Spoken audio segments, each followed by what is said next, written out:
Well, welcome. Tonight, we're going to talk to one of Milford's own, somebody who spends his days trying to make our lives a little better up on Beacon Hill. If somebody doesn't know you, why don't we start with an introduction? Al, nice to be here. Brian Murray, State Representative, representing Milford, Mendon, Hopedale, and Precinct 1 in Medway. Every time you say that, I want to trade a street. I mean, Medway gets Jeff and you by trading off a couple streets. Yeah. I want to trade some street that doesn't have anybody living there so we could have Jeff and you fighting both for us. That's right, yeah. I mean, we definitely work as a team together for Medway, and Medway is a very active community. So, I've enjoyed my time there. Because, I mean, you can't advocate for Precinct 1. It doesn't really work that way. I mean, individual constituents who have issues with mass health or whatever it might be, then certainly. But in fact, I was just off the phone with Jeff today. Medway did a major change to its charter, and it just got engrossed in the House today. So we both shot an email off to the town administrator, who was very pleased to get that news. So now, overall, how are we doing budget-wise? Budget-wise, we're doing very well. There was a surplus for, let me think, where are we at right now? There was a surplus for fiscal year 19, which both the House and the Senate have voted on what they call a supplemental budget bill. And those bills are currently in the conference committee to try to iron out the differences. We made a major investment into what you would know as the stabilization fund for the state, and it actually increases that amount to $3.2 billion, which is the largest amount Massachusetts has ever had for its quote-unquote rainy day fund. So that's being worked on right now. Conversely, as we look towards FY20, we've obviously got our budget in place for that. And revenue, knock on wood, I don't want to jinx anything, but revenue so far is tracking or exceeding the monthly benchmarks that were projected for this year. October just came in, and oh gosh, but I think maybe $100 million over. Wow. Well, on a $42 billion budget, it's all relative, but the state sets up benchmarks the year prior, anticipating certain amounts of income per month, and they monitor it every month. And October, September, they've all come in slightly over benchmark. So that means that we're tracking very well for the current But now, fiscal if it year. starts coming under, over I can understand.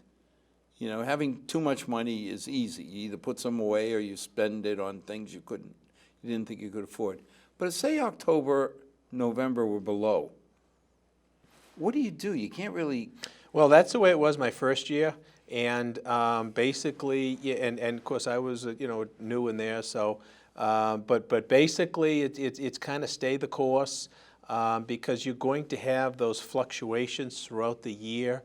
I think you start getting into the red zone after December, and once you see January, then certainly you want to see what your revenue is going to be in April, and the bad years, which fortunately I haven't had, but certainly experienced when I was a selectman in Milford, and I know you have, that's when you see the 9C cuts that came down like in March. I think Governor Romney did it one time, and I think Baker did it also, I'm not sure. Yeah, but when Romney did it, the thing, if you remember back, I think it was 2003, that killed us, was he waited till past halfway. Yeah, I mean, again, that's a decision, you know what I mean? If I got to cut $120 and you tell me in July, $10 a month hurts, but right.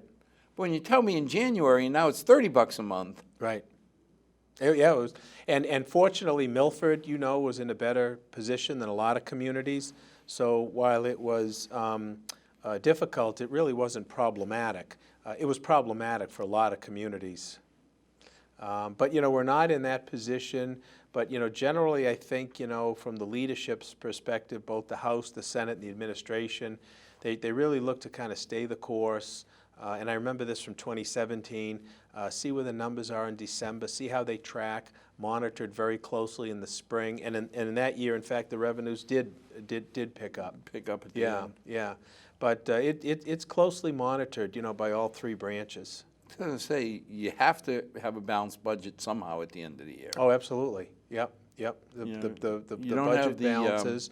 And then at the end of the year, similar to a town's fall town meeting, then you kind of do your adjustments, and that's done in what we call a supplemental budget. Because the state doesn't have the luxury that the feds do of saying, print some more.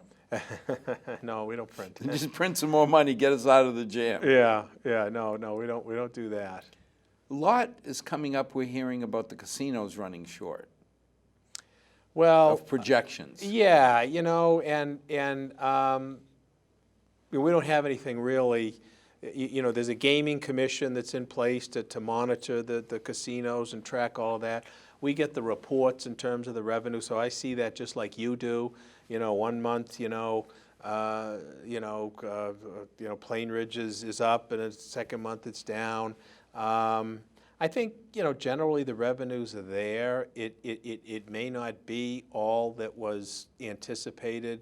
All that was dreamed of? It may not be. I mean, the numbers still are quite large, and I know Plain Ridge is very, very happy with their casino that they have there.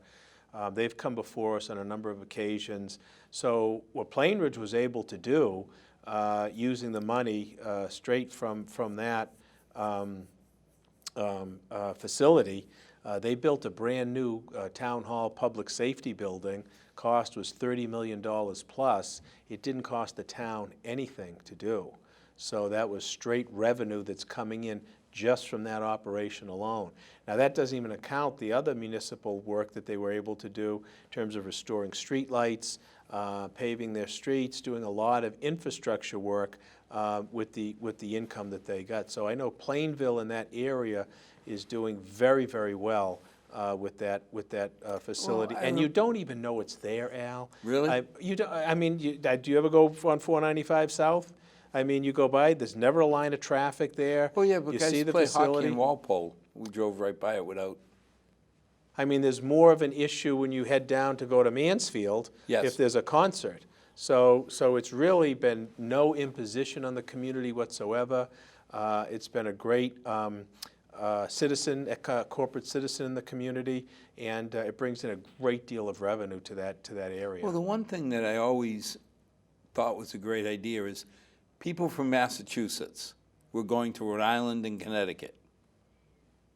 I mean, even if we're not getting everything we ever dreamed of, sure seems like I'd rather have them spending money in Massachusetts and leaving the money here. Sure. And, the facility in Everett, I haven't been there, but, a lot of people have gone. They said it's very nice. It's not really my cup of tea, but that's fine. But, they cleaned up a major, hazardous waste site, a major cleanup.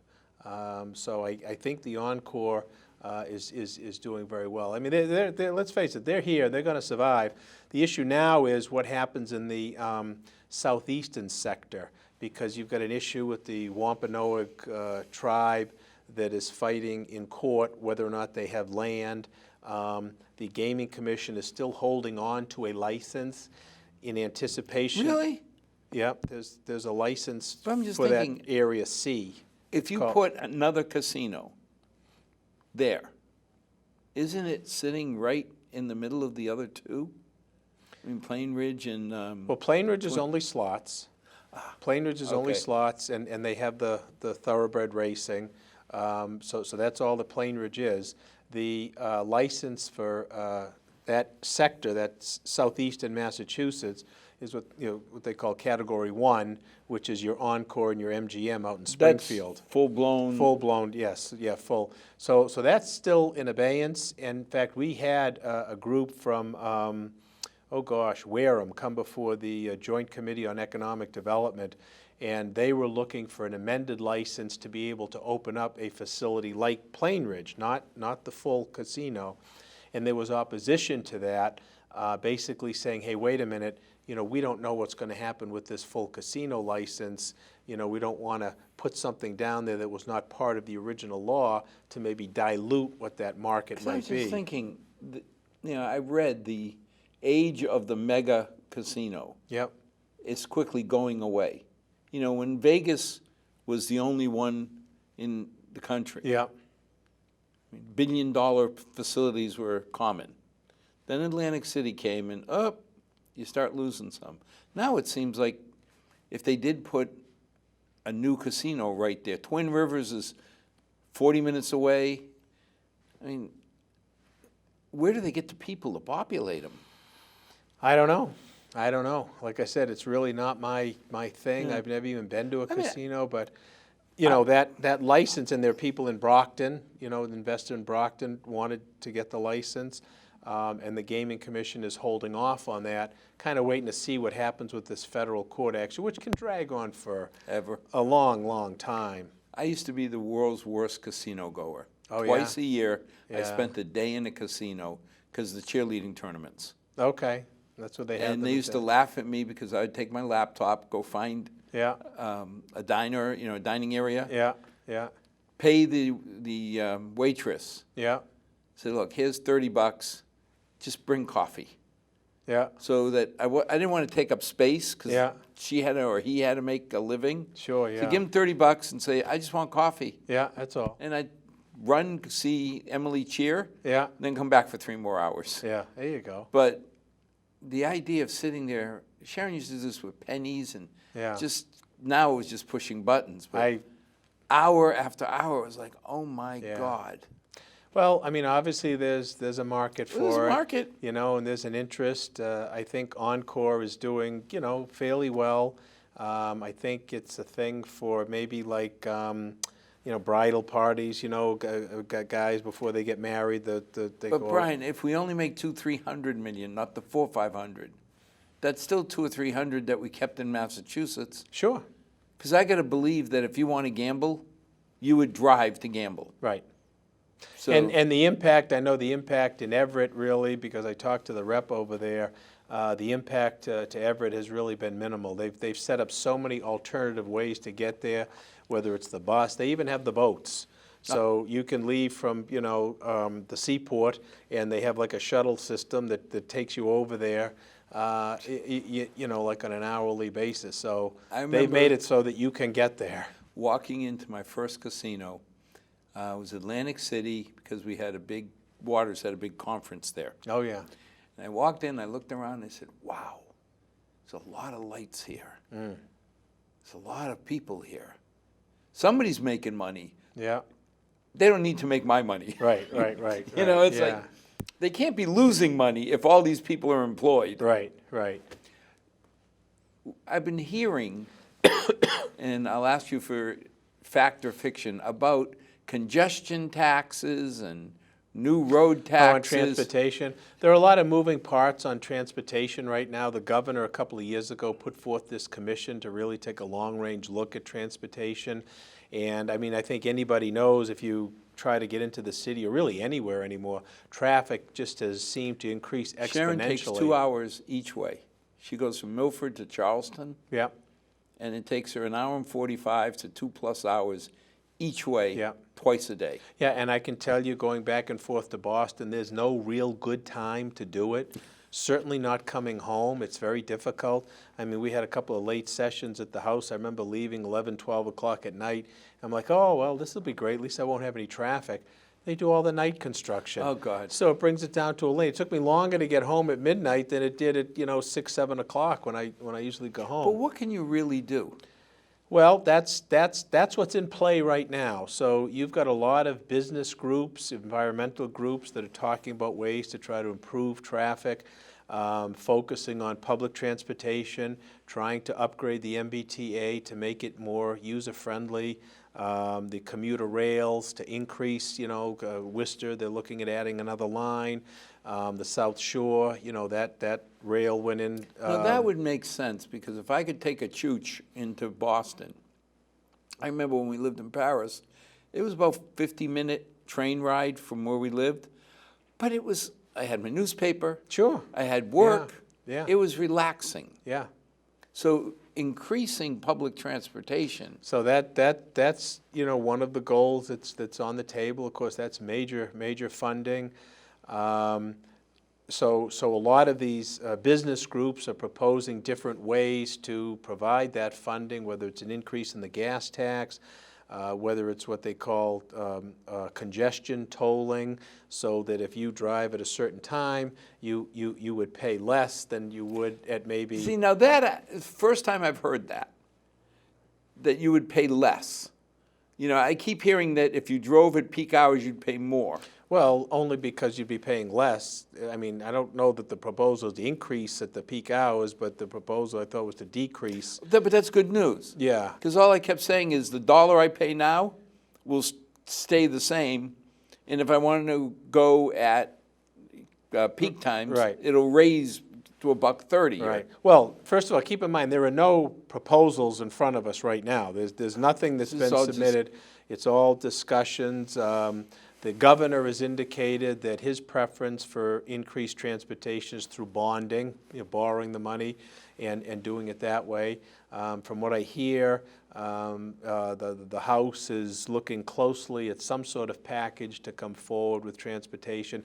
I'm not on the Joint Committee on Transportation, so I really haven't, been privy to anything more particular than that.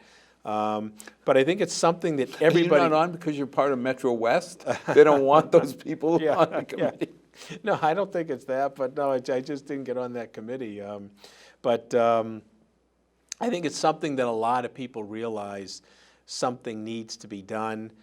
You're limited in terms of increasing your road space, grabbing other lanes. I mean, the way the city is set up, even the Mass Pike, to try to increase it lane size, I think would be impractical. Well, you remember when they did 495, and we all said, what are they doing? There's 3 cars going up and down 495. Oh, Why yeah. would you ever need Yeah, another beltway? yeah, Can you imagine trying to do that today? yeah. I remember when they built 495, and it was like an empty parking Yeah. lot. And I remember going out with my father, and of course it was all woods, a lot of it. And my father be driving, he'd say, something, look around. He says, we see all these woods someday, there'll be all businesses. You'll see And all everybody businesses. laughed at him. Oh, yeah, yeah.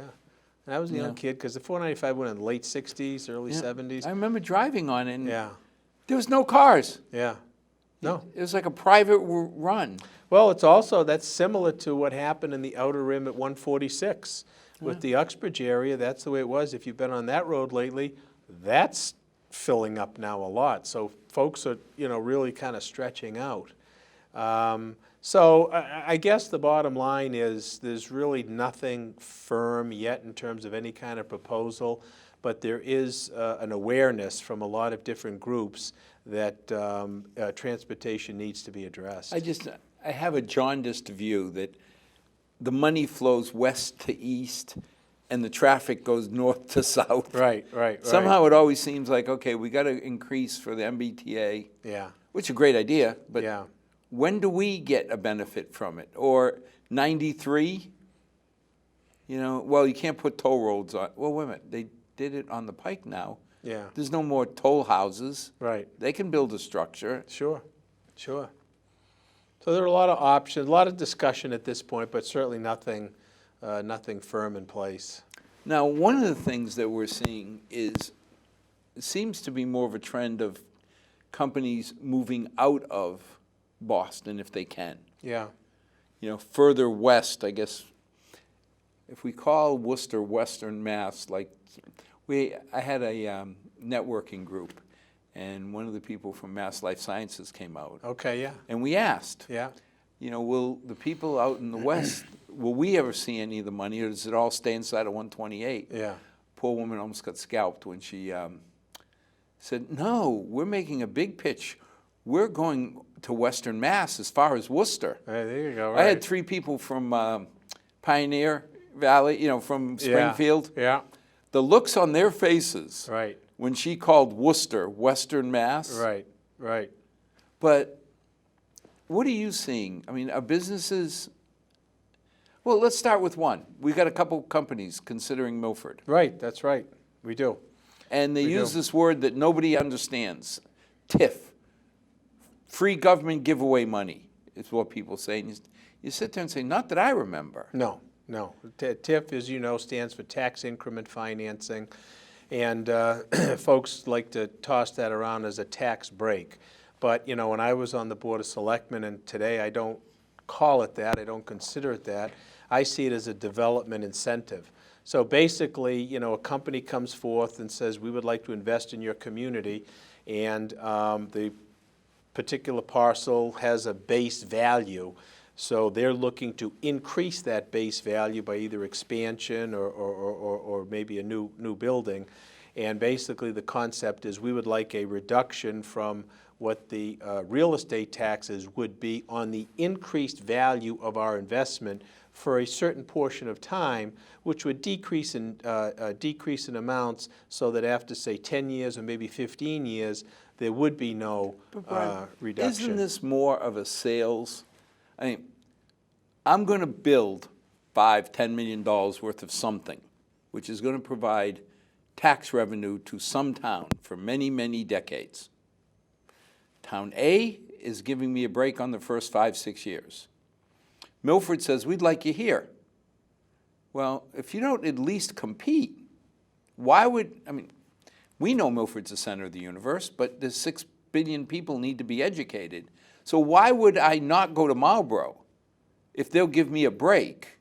Particularly when Milford has the dual tax rate. So that makes it even tougher for businesses to look at Milford on a par with other communities that don't. So Milford really has to, and I realize this, along with my fellow members of the board while I was on selectmen, and I thought that we made some very, very good decisions with some businesses like Avisha, like Clark's, at the time BioMeasure, Lowe's came to Milford, Taylor, what was the one of the early ones, they made the fans and everything. Holmes. Holmes was one of the early ones. So there is a history of... Let's walk through this. I am Clark. I have a building. I'm paying $100 a year in tax. I come to the selectmen and I say, Brian, I'm going to expand my building somewhere. If you give me a TIF, you don't reduce the $100 I'm paying. Correct. I still have to pay every penny of what I was paying. Correct. When I add on to the building, Yep. let's say there's $30 or $50 more. Yep. I don't have to pay the full $150. I may only pay $110, $120, $100 as the years go out. Correct. Correct. So the town, if you do the TIF right, Yep. can't lose. No. Because I'm either taking a percentage of new income Exactly. or 100% of no income because they moved to Marlboro. Correct. That's it in a nutshell. And that's, you know, really kind of what the town, I think, needs to look at, along with the kind of business that it is. Is this a good business, a clean business? Is it going to impact our infrastructure, you know, our traffic, roads, that kind of thing? Where are they looking to locate? What kind of work are they looking to do? And to me, it was always important, how are they looking to be part of the community over and above? What groups are they going to be supporting? Are they going to be looking to help the hospital, Chamber of Commerce, some of our youth organizations, senior citizens, that kind of stuff? And also, the expansion is going to include jobs. So the two companies that are looking to come to Milford, one is called Interactions. It's located in Franklin right now. It's a high-end artificial intelligence company. So minimum wage jobs. Oh, yeah, minimum wage jobs, yeah. So they're looking to add, I think that one's looking to add maybe 100 new jobs. And the salaries, you know, their average income is in the $100,000 range. $100,000 a year is not a bad job here. It's a great thing to have, and I was lucky to, had contacted along with Senator Fatman, and both of us went to tour the facility, met with the folks running it, and really got a great sense as the kind of work that they do. They're very, very high-tech, very professional, really kind of edgy, new wave. Saw a lot of young people, you know, walking around, doing things. I had no idea what was going on, but it looked very impressive with all the computers and everything, and they were flashing up. But they're one of the leaders in the artificial intelligence technology throughout the country. Wow. So for the example they showed us was when you call the Hyatt Hotel to make a reservation. You don't deal with a person, you deal with this artificial intelligence. And it's no longer, if you want a room, press 1. If you want to, say press 2. It's like you're conversing with a person. And it was a very, very impressive demonstration. And that's the kind of technology they do for major companies throughout the country, throughout the world, really. And the problem they have in Franklin is they're outgrowing their space. So now they're looking at different locations where they can expand and grow. And they've targeted the vacant Dell EMC building up on Maple Street, which is right in our industrial district. So Milford obviously wants to really contribute and get that industrial district to flourish. So to me, I think it's a match made in heaven. And both Senator Fatman and I went before the selectmen just to kind of introduce them a little and ask them to take a real hard look at this because we think they'd be a great corporate citizen for the town of Milford. Now, I love the idea that you say you take into consideration, are they Milford people? Mentality-wise. Sure. Because I know that last weekend at the Melange supporting the hospital, there was Mike Dundas with his silly hat on and his staff buying tickets to support the Milford Medical Center. Sure. And I sit there and say, yes, the bet we made was a good one. That's a great business. That's one of the cutting-edge companies in marijuana growth really in the state and in the area. And I don't know if you saw in the news yesterday and today, Channel 7 went to Pro Verde for testing because you've heard about all the vaping situations and people are dying from lung injury, and they wanted to seek out the top testing and analytic company on marijuana, and guess where they went? They went to Pro Verde in Milford to find out what's in those marijuana vials. And there's a guy who I admire. Chris Haudela came out of Waters, decided he wanted to be in Milford, and it's interesting because he's one of the few testing labs that put integrity ahead of profit. Because I remember there's 50-odd pesticides that are used in cultivating marijuana. Yes, I remember. You're not supposed to use them because they stay. And then when you smoke, right into you. Right. So the state has mandated 9 of the pesticides be monitored. Well, Chris had, here's his business. He's doing it. He develops an assay for all 50. Okay. Well, when people came to him, he'd say, you don't want me testing your stuff because I will find if you're cheating. Well, guess what that does to his business? Chases it away to the other 2 or 3 labs, because if I'm less than, say, ethical, but it's legal, if I know you're testing for these 9, I'm going to use some of the other 40. Sure, yeah. And yet you got one guy who set the bar saying, no, I'll tell you if there's any of the 50. Now, eventually, the state's going to have to follow his lead. Right. But, you got to admire somebody and feel proud that here's somebody in Milford setting the bar for the country. And that really raises the prestige of the community. When you want to talk about the top testing lab, when you want to talk about the top growth, oh, they're in Milford. And those are just the kinds of businesses that you want to have here. Interactions is the same thing, and the other company seeking a TIF is Rensselaer Biopharma, which is located in Milford, again on Maple Street, and they're looking to expand their operations. They're looking to make a $55 million investment in their facilities and their growth. That one makes no sense to even discuss. They're going to build a building. They're going to guarantee us tax revenue. Why would I even have a discussion? There's a Milford company who wants to guarantee us revenue forever. And again, it's Senator Fatman and I both went to visit that building as well, and it's just tremendously impressive. Very, very high technology laboratory, working on all kinds of pharmaceuticals and really the biosciences. And again, looking to increase jobs. I think they're looking to add 75 to 100 jobs, very, very high paying jobs. And of course, when you write these TIFs, these development incentives, you put in there that you would like these companies to give Milford residents first preference, assuming qualifications are Right. there. So that's right in the agreement. So that's something that the companies are But what bound do by, you have and they to have to lose? report on those. Clark, remember when everybody, wow, you gave them a TIF and now they abandoned us. What did we lose on that? I think it was Clark, or was it Holmes? Not Clark. No. Clark is still in business, right on Fortune No, Boulevard. there was still a company that moved to Florida. Well, Holmes, I think, went out of business. Holmes. I thought they had gone out of business. But, Or I mean- maybe they did move, yeah, but. Holmes didn't live up to their word.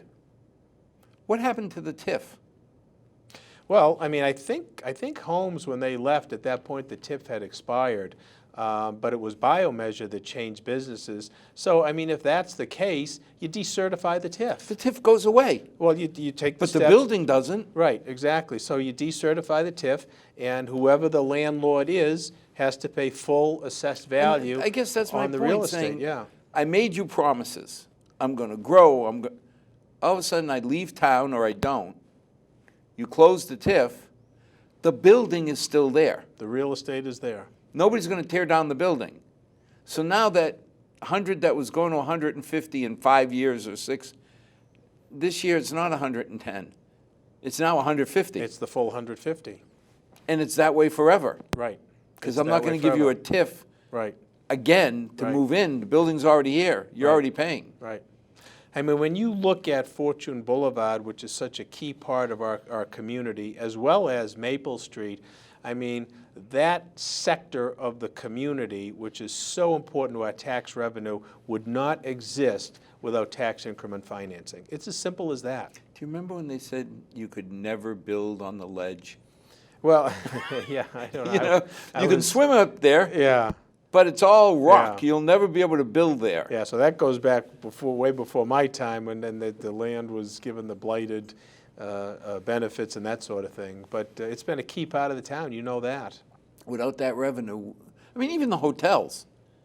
The hotels have been a great We had one, was it the Sheraton? boon. That couldn't stay full, Yeah, and now here we are with 7 of them. yeah.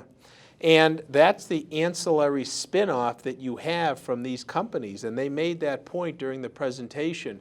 They're going to be bringing in personnel. Like when you worked for one of the companies, you said you were going out to LA twice a week. Well, you know, I don't think you were staying at somebody's house. Right. You know, so these businesses have people like that from all over the world that come. They're going to be staying in our hotels.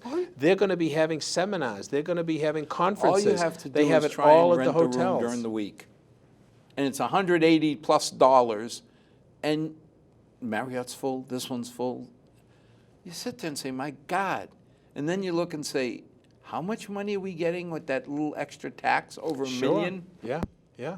And if the companies weren't here, let's call the ball. If the companies were all up in Marlboro, they'd be up at the Doubletree on 20 and all those hotels. But that's the other thing that's going on. It's very, very competitive for these businesses. In fact, there was a briefing at the State House last week from the Worcester Business Development Council, which is a nonprofit group that looks to promote these kinds of developments. They've made a major investment in a biotech park in Worcester, right near UMass, and they are actively recruiting, offering all kinds of incentives to businesses like Rensselaer, businesses like Interactions, to bring them there. Worcester has a lot of benefits too in terms of transportation. You know, they're close, you know, to 146, Route 9.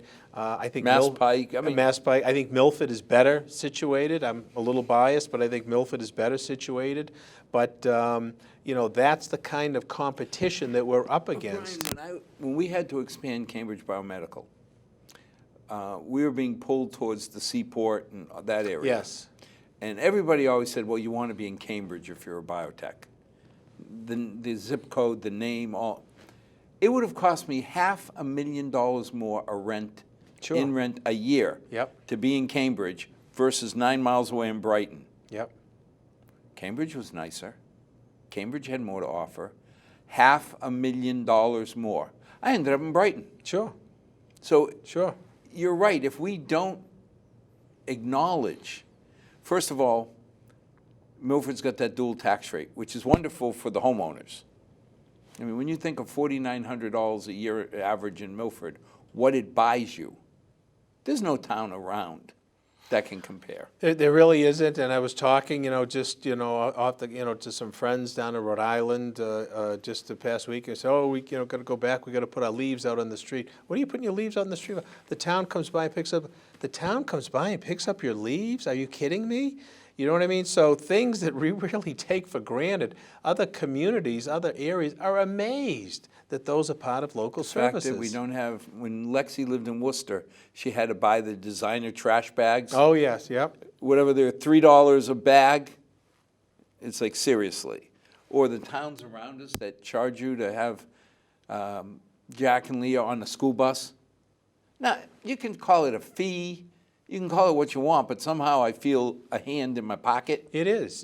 And, the other thing that we have that a lot of other communities don't have, and we need to continue to invest in it, is the strong water sewer infrastructure. So Mendon, for example, has a huge disadvantage in terms of attracting any type of commercial development because they don't have water and they don't have sewer. So that puts them at a disadvantage right off the bat. When we moved, I had to move the company from Tustin out here. South Street was easy, 3 miles from home instead of 2,600. I loved it. The electric stunk back then, and there was only septic. Oh, yeah, yep. So we ended up going to Worcester. Sure. And you're right, if we don't keep investing, and it still amazes me that our sewer rates haven't gone up in 9 years. Well, it's the Hopkinton deal. It's the Hopkinton deal. We're still living off the Hopkinton deal, So that was a controversy, and it was even before I had gotten on the Board of Selectmen. But once that, you're getting that inflow from Hopkins. Yeah, that's straight money. Yeah, they've cut it back, but still, it's straight money. In 9 years without an increase, that's pretty impressive. Yeah. You're enjoying the benefit of work that was done 20 years ago to realize that contract. Now, I've been reading that there's consideration for helping community hospitals. Have you gotten involved in anything about changing the formula of how they pay the local hospitals versus? Yes, there are a number of bills that are circulating in the area of healthcare financing. A lot of it are dealing with the price of pharmaceutical drugs, but there's also a recognition to increase the reimbursements to your community hospitals. I just think Milford qualifies, I think Lawrence, I'm trying to think off the top of my head. So that... You can stop after Milford. The rest are nice, but Milford qualifies. Yeah, so that's in the mix, and I know that there's definitely something that the leadership wants to do in healthcare in this session, and I think that that's going to be a big part of it. Do you think we can get enough support to help outside of 128, the hospitals? Oh, yes. Yes, because it's really a healthcare situation all across the state and at all levels, at the provider level and at the consumer level, particularly at that level, I think on the co-pays that are hitting people, the price of drugs is just crazy. I think Senator Friedman, came out with a proposal that the Senate is going to address, I think next week, about prescription drugs. See, the problem last session, I guess there were two very large healthcare reform bills, one from the House and one from the Senate, and the problem was trying to get them together, and we just couldn't find consensus. So I think the strategy this session is to try to pick out from those bills what might work best and what might be parts of agreement and hit it that way. I don't envy, what is that committee that tries to take the House version? Those are conference committees. I don't envy being on that one. Well, those are just 3 individuals on each. There's 3 members from the House and 3 members from the Senate, and Do your work, folks. 6 people trying to iron out something that big? It's tough. It's tough. Same thing I hear that Milford may benefit from new calculations on school funding. Yes, absolutely. That's the Student Opportunity Act, which both sessions have passed, and that currently is in conference committee right now. That will bring $1.5 billion to school districts throughout the state over the next 7 years. The areas of focus where I think the funding is going to change is for districts that have low-income students, English language learner students, SPED students, and then also to try to deal with employee health benefits. Those are the 4 categories. So did you write that bill for Milford? No. I'm saying the first 3 are the biggest problems we're running into. So I've been in contact with Superintendent McIntyre and also Craig Consigli, and they've looked at it, and they were very much in favor of the bill. Some of my other communities, not so much, although there are things in the bill that will help the regional school transportation. So Nipmunk was one of that. They will get much benefit through their transportation reimbursement, and also increase the SPED circuit breaker, so all of that would be fully funded. So there are things in there that will benefit those other communities, but clearly Milford, I think, is going to get, I don't say the lion's share, but really a good percentage of that. You could argue that Milford's been paying the lion's share. We deal with a lot in our system, you know that. We deal with a I lot. always joked with Kevin, with Dr. McIntyre, about in 1974, we graduated 220 kids out of that high school. Yeah. 2 years ago, we graduated 260. So you've only added 1 kid a year. But the last 2 years, they've added like 120 kids a year. Yeah, and I know that they got hit hard this year with a lot of the ELL population, which puts a huge stress on your system. I think, when you look, at our population, it's been relatively static over the years. You have your bumps and your ebbs and your flows, but it's the level of situations that I think some of these young kids present to the system. Like 30%, or if I remember right, over 30% of our kids are on reduced lunches. Yeah, I think, I remember looking, because when the bill came down, the percentage of low income in Milford is well over 40%. Is it 40? That's what I saw most recently. You could be right. I remember in the bill. 30-something. So. Yeah, it was like 42 or some number like that. So, that puts stress on the system, and that's what this bill is designed to do. A lot of the money is going to go to places like what you call your gateway cities, your New Bedford, Lawrence, and the inner city schools, because they deal with a lot of that. But Milford has a lot of that demographic. So there should be some good benefit realized. And my hat is off to people in Milford. Tony Chinapi and Josh Otland coming up with the Connections program, where they're getting people to mentor students for 4 years who are first generation. And I think about it, I've said it before, my father, God bless him, he would do anything to support me. But he had no idea. There was something at school, he was told, you have to show up to support your son. Yeah. He put on his coat, Yeah. he put on his hat, he walked down, and he would sit there. Yeah. Because he knew he was supposed to be there. Yeah. Yeah. It meant a lot to me to see my mom and dad Sure. showing up, but Yeah. God bless them, they had no idea Yeah. how to help me prepare for college, how to Right. help me. So, when I see people in the community like Tony Chinapi, Josh Otland, our high school principal, setting up their own programs, getting people involved, And that's another nice feature. When I met with Rensselaer, I tried to impress upon them. They are looking to develop sort of a internship school-to-work program with Milford High School. So I said that's a great feature. Milford is already making some great strides in that with the hotel program, also bringing the bank into the banking. school. I said this would go right in theme with that, with the wait list, with the voc ed schools, with the difficulty it is for folks financially to go on to college. I mean, this is a tremendous opportunity to get into a highly skilled job at a very good pay scale at a very young age. And we got sidetracked with a program where we want to invest $500,000 above and beyond the school budget into biotech and biopharma. It didn't go through this year, but I feel really strongly that next year it will. Because, again, you think about it, people like my dad, put him in organic chemistry, he wouldn't do well. He's not an academician. Give that man a tool. He was an artist. Yep, there you go. But today, he couldn't get into BVT. No. Because you got to be top 10% or 15% of your academic. And they've got a huge wait list anyway. But even if they didn't, you got to be top 10, 15%. Yeah. So if you're not great at academics, you're not going to qualify.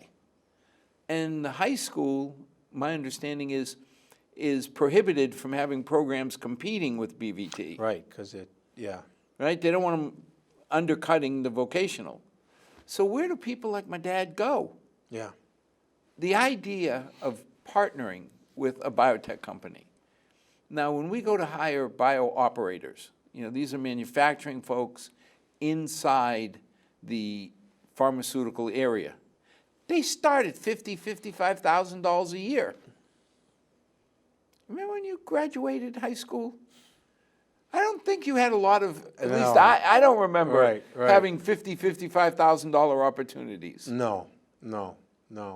So it's a great opportunity, and it's another, I think, real feature and plus side for this Rensselaer to really stay in Milford and to really let that academic opportunity flourish.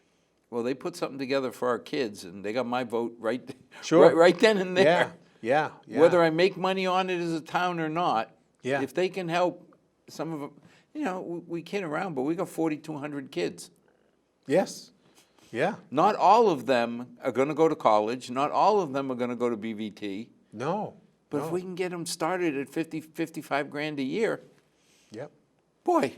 And they can get into the business, intern, they can be exposed to a lot of different areas in the business, whether it, might be human resources or the actual lab work or what technology, whatever it is. But it's a great experience for young people to be a part of, and it could provide a very, very nice career opportunity for them. And to have that in your own town, to partner with your high school, I think is just a tremendous asset. Well, and let's face it, if it's in your own town, it's a lot easier for a high school kid Oh, gosh, sure. to just drive a mile Yeah. or get driven a mile than if they have to go 15, 20 miles for an internship. Right, exactly. We saw, changing the subject, opioids. Yep. We saw that Amy has been really recognized. I mean, the town's program has been really recognized with a nice grant. Yeah. Now, I read somewhere that the state is looking to raise revenues to help the opioid victims. Well, yeah, I mean, there's a number of different bills out there, and that's a heavy area for earmarks. I mean, I've been able to get earmarks every year I've been in, for the Regional Substance Navigation Program. And the thing that impresses leadership about it is the fact that it approaches it, a team approach between the police and a counseling, and also it's regional. It's spreading out to other towns, and it's really becoming kind of a way to address this thing, not only just on a small local basis, but on a regional basis. So the grant that was received was actually through the work of District Attorney Joseph Early, who worked with Amy to secure federal funds. And it was $1 million plus, which is a tremendous achievement in today's day and age. It's a huge amount of money. It really is, and it's over a span of 3 years. and she's going to be looking for those funds to set up a recovery center. And she's got to now try to find out where to put it. And it's, you know, she's going to be going around and seeing real estate and that sort of thing, and hiring some staff and getting that up and running. And that's another step in the progression of trying to, you know, deal with folks that are battling this addiction. You know, it's amazing because when I had my nuisance on my heart, they gave me Oxy. Oh, And I didn't, that was day one when I was still under anesthetic and all that. yeah. The next day they said, well, we have some OxyContin to give you. I said, no, thank you. I got to admit, I was scared to death. Sure, yeah. After listening to Sheriff Lou, Amy, Chief O'Loughlin, I mean, you go through all of these and you hear the horror stories. I said, no, I'll stay to my 4 ibuprofen and deal with it because I don't know. I'm not a pill guy. I don't even take an aspirin. I don't like to take anything like that. But the stories are so scary when you see, you know, young, healthy athletes that had never really been involved in this stuff, and they have an injury, and it doesn't take much to get addicted to these things, and it just leads down a road. But somebody like you must be double scared. You got a young, healthy, clean-cut son playing sports. We went through it. Jack had a horrible knee injury his senior year in high school that required 2 surgeries. And of course, they gave him the Oxy and the other pills there. And Emily, you know, monitored his pill. We still have the papers. Mother Emily, I could see watching every pill. She monitored his intake of pills. And there were times he said, I need a pill, I need it. And Emily's like, no, you had it, you know, 2 hours or 3 hours. Oh, thank God. You're not getting another one. And yeah, we could see how it could have happened. I mean, his knee was in really rough shape for quite a few weeks, months actually. He had to go through 2 very, very painful surgeries, and they were filling him up with these pills. But I could say, you got your son, okay, the love of your life, everything, your life, begging you because his knee, no fault of his own, he plays baseball, okay? It's not like he was doing silly, goofy things. Yeah. And he's begging you. It was awful. It's got to be terrible. It was awful. To say no. It was awful. It was awful. But I yet still if you- remember, you know, he would get up because he slept downstairs at the time. And, you know, every morning around 4:30 in the morning, we would hear the screen door open. He'd go outside. It was during the summertime. And, you know, him dragging the foot and everything to go out in the pool. And you would wake up to that and you would just pray that, you know, maybe he feels a little better today. But we went through that with a number of months right before he went to college. And he lost about 30, 40 pounds. He's not a big guy. He wasn't a big kid to begin with. No, he weighed about 175 in high school, and he went down to about 140 or so. And when we brought him to college, he was still limping, and you know, it was really tough to leave him down there, you know, in that kind of condition. And I still remember, oh boy, driving away, watching what he looked like. So it was tough. It's tough. It was tough. I can see some parents giving in out of the goodness of their heart or Yeah. whatever. Percocets, he had Percocets, Dilantin, oxycodone, all of these things that I think are... Well, I mean, the oxys are particularly scary because some of these kids who are, I mean, when we grew up, you think of heroin addicts. Yeah. Slimy, sleazy people in the back alleys of Boston. Not clean-cut Joe American high school students. Yeah, it cuts across all areas, geographically, economically, you know, demographically, and the people get into the heroin now because they can't get the pills or they can't afford them. They slip into the heroin, and then, of course, what's coming into Even if you don't have a rich lawyer father. And if you just, all kidding aside, an oxy is 81 mgs. It's $1 a mig, so that's $81 a tablet 3 times a day. Where are kids going to get $250 a day? Yeah, no, yeah. So you can see them taking that short road to $15 a day in heroin. Yeah. My God. Yeah, it's awful. So, I mean, I think Milford really is, and I say this a lot of time, we really have been on the cutting edge in terms of dealing with this, thanks to our former police chief, Tom O'Laughlin, who recognized this early on. He saw this wave coming way before anyone else did, and really made sure that our department was fully properly trained and properly provided the necessary tools and equipment to deal with that, and then partnering with community Amy and impact and really getting those counselors right on the scene or right in the hospital with the overdose victim right away and providing them what they need. You know, you're not going to go to jail, but, you know, what do you need? You know, do you need detox? Do you need a doctor? Do you need a place to live? You know, what is it that you need to get towards recovery? And that's what she does, and she does so well. And again, these are Milford kids. Sure. These are our neighbors, our family, you know.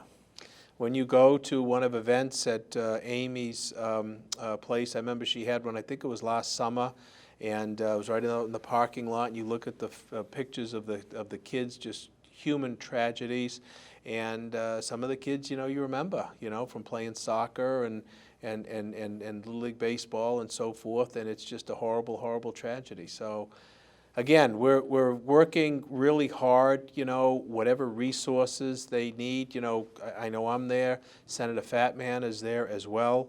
And locally, you know, the town remains very, very committed to it. And we'll beat this. Thank you for everything you do. Okay. Yeah. We could go on, but unfortunately, it's that time.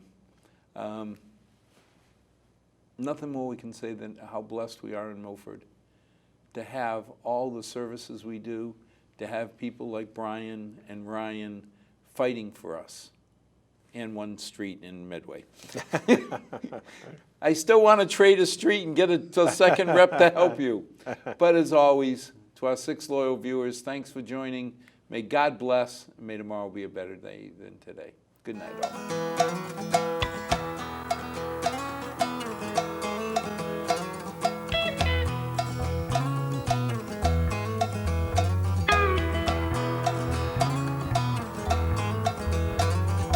Not too long since I've been home.